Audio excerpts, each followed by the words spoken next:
नमस्कार मित्रों। एग्जाम वाला मैथ यूट्यूब चैनल के एक और नए वीडियो में आप सभी का बहुत बहुत स्वागत है। आज हम बात करेंगे गुणनखंड या अपवर्तक के बारे में। गुणनखंड या अपवर्तक को अंग्रेजी में डिवीजर कहा जाता है। तो चलिए शुरू करते हैं। किसी संख्या को पूर्णतः विभाजित करने वाली संख्या उसका गुणनखंड या अपवर्तक कहलाती है। एक बार फिर से सुनिए। किसी संख्या को पूर्णतः विभाजित करने वाली संख्या उसका गुणनखंड या अपवर्तक कहलाती है। इसका पहले मतलब समझ लेते हैं। देखिए क्या बोला गया, किसी संख्या को पूर्णतः विभाजित करने वाली संख्या उसका गुणनखंड या अपवर्तक है।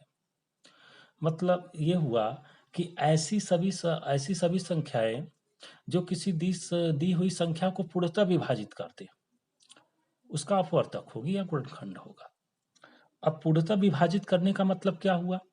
पूर्णतः विभाजित करने का मतलब ये हुआ कि यदि किसी संख्या से हम भाग दें तो उसका शेषफल 0 मिले। अगर भाग देने पर शेषफल 0 मिलता है तो उसे बोलते हैं कि पूर्णतः विभाजित हो गया। पूर्णतः विभाजित का मतलब पूरा का पूरा भाग चला जाए। पूरा का पूरा भाग चले जाने का मतलब होता है कि शेषफल 0 मिले। तो यदि भाग देने पर शेषफल 0 मिलता है तो उसे बोलते हैं पूर्णतः विभाजित हो गया, मतलब पूरा का पूरा भाग चला गया। जैसे उदाहरण लेते हैं, जैसे कि 4 एक संख्या है। अब हम जानते हैं कि 4 एक संख्या है, तो अगर 4 को हम 4 में 1 से भाग दें तो 4 बार जाएगा, 1 चौक के 4 और शेषफल हमें 0 मिलेगा। तो 4 में 1 से भाग देने पर शेषफल हमें 0 मिला। इसका मतलब ये हुआ कि जो 1 है 4 को पूर्णतः विभाजित करती है, पूरा का पूरा भाग चला गया। तो 1 4 को पूर्णतः विभाजित कर रही है। तो 1 क्या हुई? गुणनखंड या अपवर्तक हुआ। किसका? इस 4 का। 1 को बोलेंगे गुणनखंड या अपवर्तक इस 4 का। 4 का गुणनखंड या अपवर्तक 1 हुआ। ऐसे ही अगर 2 हम ले और 2 से 4 में भाग दें तो 2 दूना 4, 2 दूना 4 आता है, शेषफल अभी भी 0 मिलेगा। तो 2 से 4 में भाग देने पर शेषफल 0 मिला, मतलब 2 संख्या 4 को पूर्णतः विभाजित कर रही है, पूरा का पूरा भाग चला जा रहा है। इसलिए 2 को हम संख्या 4 का एक गुणनखंड या अपवर्तक कहेंगे, क्योंकि ऐसी सभी संख्याएं जो किसी दी हुई संख्या को पूर्णतः विभाजित करती हैं उस दी हुई संख्या की गुणनखंड या अपवर्तक कहलाती हैं। तो यहाँ पर देखिए 1 है, 4 को पूर्णतः विभाजित कर रही है, यानी कि शेषफल 0 मिल रहा है, तो 1 संख्या 4 का एक गुणनखंड या अपवर्तक है। इसी प्रकार से 2 संख्या 4 को पूर्णतः विभाजित कर रही है, शेषफल 0 प्राप्त हुआ है, इसलिए 2 संख्या 4 का एक गुणनखंड या अपवर्तक है। इसी प्रकार से अगर हम 4 में 4 से भाग दें तो एक बार जाएगा, 1 4 एकम 4 और शेषफल मिलेगा हमें 0। तो यहाँ भी ये 4 जो है संख्या 4 को पूर्णतः विभाजित कर रही है, क्योंकि शेषफल 0 मिल रहा है, इसलिए यह 4 इस संख्या 4 का एक गुणनखंड या अपवर्तक है। तो इस संख्या 4 के अपवर्तक क्या क्या हुए हम लिख लेते हैं यहाँ पर। संख्या 4 के गुणनखंड, संख्या 4 के गुणनखंड। तो संख्या 4 के गुणनखंड कौन कौन से हुए? वे सभी संख्याएं होंगी जो संख्या 4 को पूर्णतः विभाजित कर रही थी। कौन कौन किए हैं? 1 1 हुआ, 2 हुआ और 4 हुआ। 1 2 4, 1 2 4 ऐसी संख्याएं हैं जो संख्या 4 को पूर्णतः विभाजित करती है, मतलब कि इनसे संख्या 4 में भाग देने पर हमें शेषफल 0 मिलता है। इसलिए 1 2 और 4 संख्या 4 के गुणनखंड या अपवर्तक होंगे। तो बात समझ में आया होगा कि किसी संख्या के गुणनखंड या अपवर्तक आपको निकालना हो तो ऐसी सभी संख्याएं जो उस संख्या को पूर्णतः विभाजित कर देंगी, मतलब जिसे भाग देने पर शेषफल 0 मिल जाएगा, वह उस संख्या के गुणनखंड या अपवर्तक होंगे, जैसा कि इस उदाहरण में समझाया गया है। अब पॉइंट नंबर 2 पर चलते हैं। इसमें क्या बोला गया है? किसी संख्या का अपवर्तक इसका पूर्ण भाजक होता है। किसी संख्या का अपवर्तक इसका पूर्ण भाजक होता है। इसका क्या मतलब है? जैसे ऊपर हमने समझाया कि यदि किसी संख्या के अपवर्तक या गुणनखंड होते हैं वो उस संख्या को पूर्णतः विभाजित कर देते हैं, मतलब भाग देने पर शेषफल 0 मिलता है। पूर्णतः विभाजित कर देते हैं। तो यहाँ पर बोला है किसी संख्या का अपवर्तक इसका पूर्ण भाजक होता है। पूर्ण भाजक का मतलब यही होता है कि पूरा पूरा भाग चला जाए, पूरा पूरा भाग चला जाए मतलब पूर्णतः विभाजित हो गया, मतलब शेषफल 0 मिल गया। तो इसी बात को दूसरे शब्दों में लिखा गया है, पहले पॉइंट को दूसरे शब्दों में, छोटे शब्दों में लिखा गया है कि संख्या का अपवर्तक इसका पूर्ण भाजक होता है, मतलब पूर्णतः विभाजित करता है, मतलब शेषफल 0 मिलता है।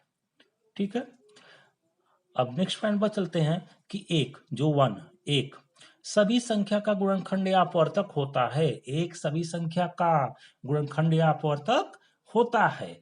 जी, ये एकदम सही बात है, क्योंकि एक से अगर हम किसी भी संख्या में भाग देंगे तो पूरा का पूरा भाग चला जाता है। जैसे एक से हम 2 में भाग देंगे तो 2 बार में जाएगा, 1 दूना 2 होता है और शेषफल 0 मिलेगा।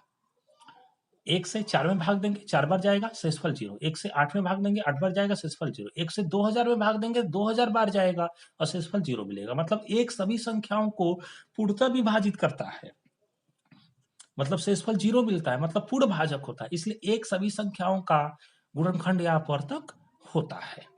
ठीक है, नेक्स्ट है नंबर 4 पे, प्रत्येक संख्या स्वयं का एक गुणनखंड या अपवर्तक होती है। प्रत्येक संख्या स्वयं का एक गुणनखंड या अपवर्तक होती है।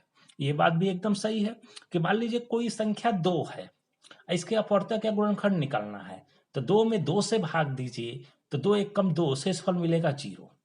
4 का निकालना है, 4 में 4 से भाग दीजिए, 4 एक कम 4, शेषफल 0। मतलब जो संख्या है, जिस संख्या का आपको गुणनखंड या अपवर्तक निकालना है, उस संख्या में उसी संख्या से पूरा का पूरा भाग चला जा रहा है, शेषफल 0 मिल रहा है। मतलब जो संख्या है वो अपने आप को पूर्णतः विभाजित कर रही है, पूर्ण भाजक है, तो वो उसका ये गुणनखंड या अपवर्तक होगा, क्योंकि ऐसी सभी संख्याएं जो पूर्णतः विभाजित करती हैं, पूर्ण भाजक होती हैं, पूरा का पूरा भाग चला जाता है, शेषफल 0 मिलता है, वह दी हुई संख्या की गुणनखंड या अपवर्तक होती है।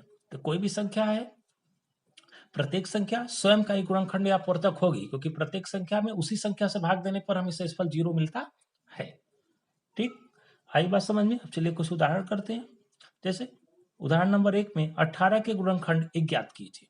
तो आपको 18 का गुणनखंड बताना है, तो चलिए करते हैं। तो 18 का गुणनखंड बताना है तो हम कैसे बताएंगे, तो कौन कौन से होंगे 18 गुणनखंड? ऐसी सभी संख्याएं होंगी जो 18 को पूर्णतः विभाजित करती है, मतलब जिनसे 18 में भाग देने पर हमें शेषफल 0 मिले। तो पहली तो एक से 18 में भाग देंगे तो 1 18 18, शेषफल 0। दूसरा 2 से भाग देंगे, 2 9 18 हो जाएगा, पूरा भाग चला जाएगा। 3 से 3 छक्का 18 चला जाएगा। 4 से 4 चौके 16, 4 5 20, 18 से पूरा भाग नहीं जाएगा, 2 शेष रह जाएगा। 5 से 5 3 15, 5 चौका 20 नहीं जाएगा। 6 से 6 3 18, तो 6 से भी चला जा रहा है, पूरा भाग 6 होगा। फिर देखिए 7 नहीं होगा, 8 नहीं होगा, 9 होगा, 9 से चला जाएगा। फिर आप चेक करेंगे 10 11 12 नहीं होगा, 18 होगा। तो 1 2 3 6 9 18 संख्या 18 के गुणनखंड या अपवर्तक होंगे, क्योंकि इन सभी संख्याओं से 18 में भाग देने पर शेषफल हमें 0 मिलता है, ये पूर्णतः विभाजित करते हैं। आई बात समझ में। दूसरा उदाहरण नंबर 2, 2 4 5 व 6 के गुणनखंड ज्ञात कीजिए। तो चलिए 2 का पहले निकालते हैं। तो ऐसी सभी संख्याएं जो इसको पूर्णतः विभाजित करती हैं, 2 के क्या होंगे? गुणनखंड या अपवर्तक होंगे। तो 1 से अगर भाग देंगे 2 में चला जाएगा, 2 से देंगे चला जाएगा, 3 से देंगे नहीं जाएगा, 4 से देंगे नहीं जाएगा। मतलब 2 से जितने आगे की संख्याएं होंगी उनसे अगर हम भाग देंगे 2 में तो पूरा का पूरा भाग नहीं जाएगा, कुछ ना कुछ शेष हमें देखने को जरूर मिलेगा। इसलिए 1 और 2 संख्या 2 के गुणनखंड या अपवर्तक हैं, क्योंकि 1 और 2 इस संख्या 2 को पूर्णतः विभाजित करते हैं।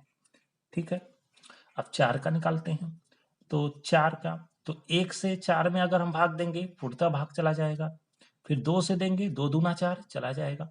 3 से करेंगे, 3 एक कम 3, मतलब 4 में पूर्णतः भाग नहीं जाएगा, एक शेष रह जाएगा, तो नहीं होगा। 4 से पूरा भाग चला जाएगा। अब 4 की जितनी आगे की होंगी पूरा का पूरा भाग नहीं जाएगा। तो 1 2 4 संख्या 4 के गुणनखंड या अपवर्तक है। ठीक है, 5 का निकालना हो तो 1, मतलब 1 तो सभी संख्याओं का गुणनखंड होता है, जैसे लिखा गया है 1 सभी संख्या गुणनखंड या अपवर्तक होता है, तो 1 तो होगा ही होगा। फिर देखिए 2 3 4, 2 3 4 से पूरा का पूरा भाग नहीं जाएगा, शेषफल 0 नहीं मिलेगा। और ये 5, प्रत्येक संख्या स्वयं का एक गुणनखंड या अपवर्तक होती है, तो 5 5 का तो हो गई है, क्योंकि 5 में 5 से भाग देंगे शेषफल 0 मिलेगा, एक बार जाएगा। तो 1 और 5 संख्या 5 के अपवर्तक है। आई बात समझ में? अब आपको निकालना है 6 का। तो 6 का निकालने के लिए एक तो सभी संख्याओं का गुणनखंड होती है, फिर 2 से भाग दीजिए, 2 तिहाई 6 चला गया पूरा का पूरा। 3 से भाग दीजिए, 3 दूना 6 पूरा का पूरा चला गया। 4 से भाग दीजिए, 4 एक कम 4 नहीं गया। 5 से 5 एक कम 5 नहीं गया। 6 6 तो होगा ही, स्वयं प्रत्येक संख्या स्वयं का होती है। तो 1 2 3 6 संख्या 6 के गुणनखंड या अपवर्तक है। आई बात समझ में? तो मैं आशा करता हूं कि गुणनखंड या अपवर्तक का ये कॉन्सेप्ट आप सभी को समझ में आया होगा। ऐसे ही बहुत सारी वीडियो के लिए हमारे चैनल से जुड़े रहिए। हमारे चैनल को लाइक करिए, शेयर करिए, कमेंट करिए और सब्सक्राइब करना मत भूलिए। धन्यवाद।